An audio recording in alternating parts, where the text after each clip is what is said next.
Quero, importante a gente dizer que eu voto favorável, né, presidente, mas eu fico contente dizendo assim, antes tarde do que nunca, né? Porque na virada do ano,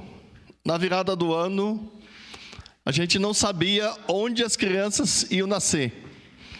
Não era em Farroupilha, não era em Flores da Cunha, iam nascer na calçada.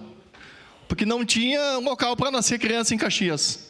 É bom a gente lembrar isso. Na virada do ano, então a CPI, acho que deu um grande passo,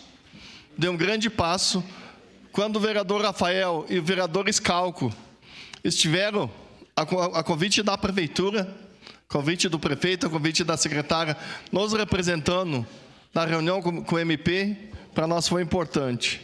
É uma verba para o SUS, acho que foi o vereador Cadore também que falou.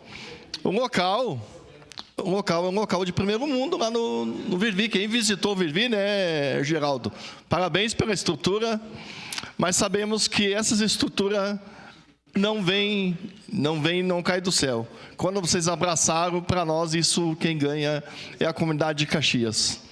Agora, quando a prefeitura espera, não é novidade nenhuma, né, que mais um projeto vem aqui na casa para declarar um pedido de urgência, né? Pedido de urgência. Então, só falta ser governado por medida provisória.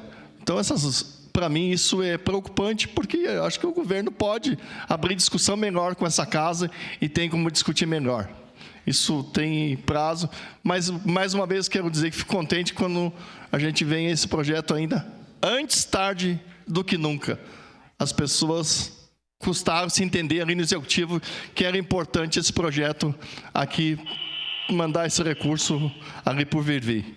Obrigado, presidente. Voto favorável.